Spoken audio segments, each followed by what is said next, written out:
On today's video, we're going to discuss how to move forward when you're in a rut.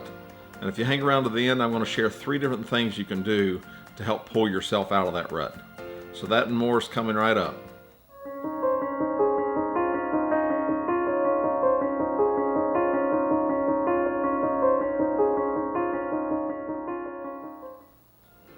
So welcome. If this is your first time joining me, my name's Tom Folks, and this is Moving Forward with Tom. On this channel, we discuss not only what it feels like to live with anxiety and depression, but also things we can do to help us overcome those feelings of anxiety and depression. If you want to join me weekly, I would love you to hit the subscribe button and turn on notifications, which is the little bell, and that'll notify you every time that I upload a new video. So let's get started on how to move forward when you're in a rut. One of the first things that I think that you want to think about is, where are you in your life? And I know that that's a silly question, but are you happy with where you are in your life? And if you are, if everything's great in the way you feel right now, then turn this video off, because it's probably not going to be for you. This video is going to be for those that feel like, man, I have worked and struggled, and I thought I was in a groove, and now that groove has slowly become a rut. And I've been there. You work so hard for something and whether to be get a job or to be with a certain person or whatever it may be, and then all of a sudden that groove keeps going daily, but all of a sudden it just starts feeling like it's a rut. And that's not a feeling that you want to feel, but it's not an unusual feeling that we feel. A lot of times we feel, man, I'm the only one that feels this way. What is wrong with me? Why do I always have to make changes? Well, it's because when we're in a groove, things pile on to us as we're walking down this little grooved path that we've forged through. And as they do, they start piling on, and it weighs us down. And as we're getting more and more weight put upon us, then all of a sudden that groove does become a rut. You know, I think of like college students that go to college for 4 years, and they've got this aspiration of having a certain job, and then they graduate and they're so excited about it. They get their new job, and then after a few years they just hate it, and they feel like, man, what have I done to myself? And they feel like it's too late to make a change. I've spent all this money on this education. Now what can I do? But that's just one place you can feel it. You can feel that with a relationship. You can feel that with family. You can feel that with it, whatever. You can feel like that, man, I'm just in a rut in my life, period. You can feel that way when you're depressed. And depression and anxiety make that feeling even worse.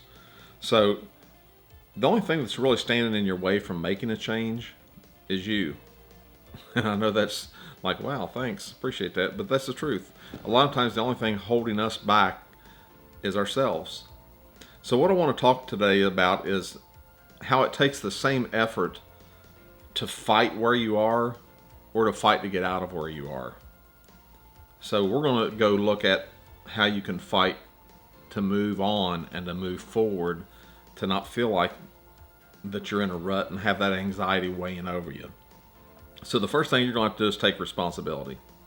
You're going to have to take responsibility for your own life, and you're going to have to do something about it. Because if you don't, nothing's ever going to change.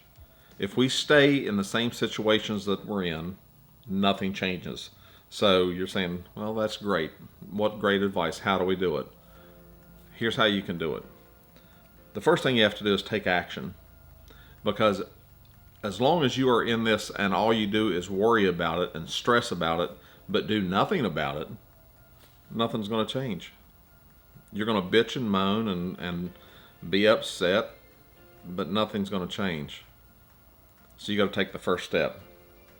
And the first step that I'm going to tell you to take, and it's going to sound kind of selfish, but number one is focus on yourself.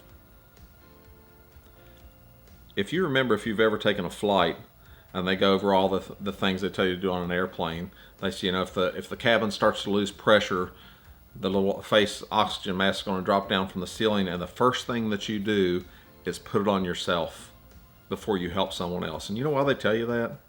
Because if you're trying to help someone else and your oxygen runs out, you're no help to anyone because you're done.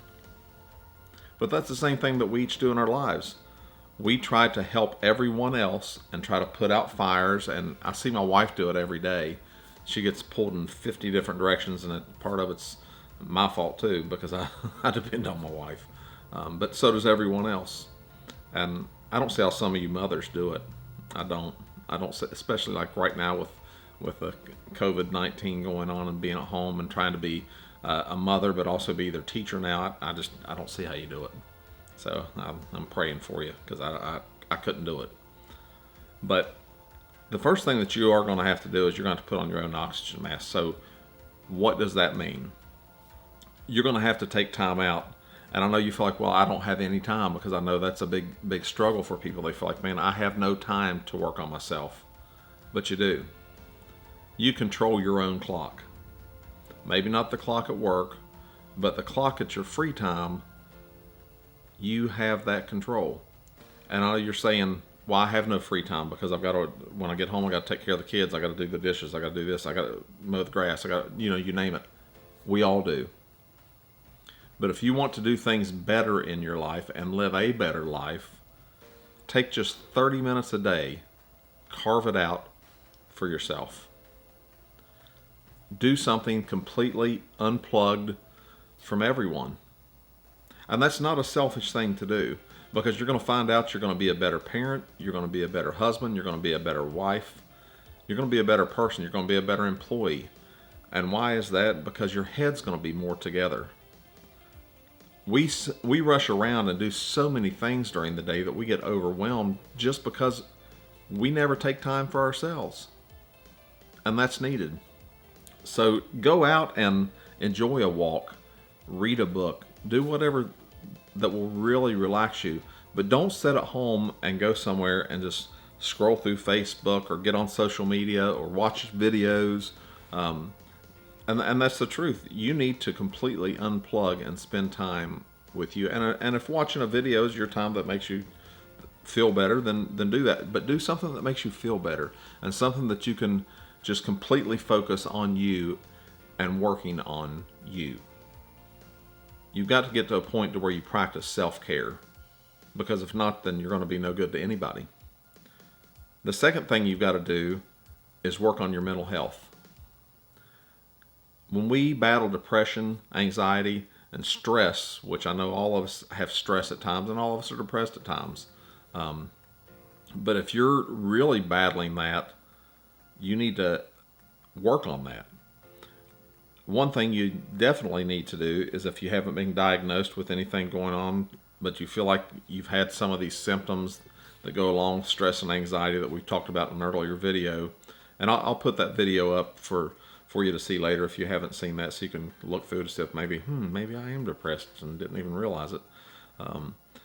But one thing you should do is go talk to your physician about it, and they may refer you to someone that is a professional in mental health. Don't try to work the entire puzzle all at once, to where if you feel like, man, I've got a lot of things I need to work on with my mental health. Work on one piece of the puzzle at a time. When things seem overwhelming, we quit. So focus on one thing at a time. One thing at a time. You take one step at a time. To get anywhere, I don't care if you're going to climb a mountain or whether you're going to walk to your car. It all begins with the first step. So take the first step for yourself. And then number 3, I'm not going to make this a long drawn out thing. Get your heart involved. Because when your heart gets involved, things really start to change. If we decide, I think about when I want to lose weight. I may think that, hey, I want to take off a few pounds. Summer's coming up, and I don't want to be a little chunky kid at the pool like I was when I was younger. I'm going to lose some weight. Well, if I think about it, but I never take action, it never happens. But now if my heart gets involved and I really start working toward that, the pounds start coming off, and I start working my plan. You cannot work a plan until you have a plan. So make a plan and get your heart involved in that plan.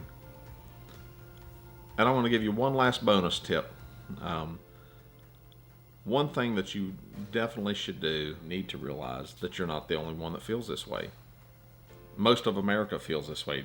Trust me. People feel like they're at a dead end job. They feel like they're in a lousy relationship. They feel like their kids are a mess, or their mom and dad are a mess, or whoever.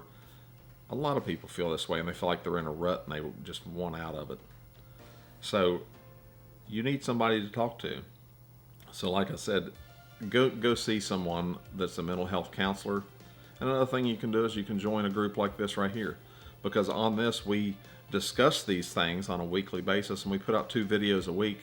And I'd love for you right now to hit the subscribe button for sure, and also turn on notifications so you know the next time I upload a video.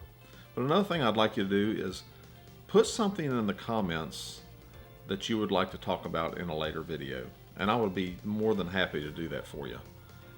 We are a community, and I want us to work together and stay together and make each other feel better about where we are in our lives.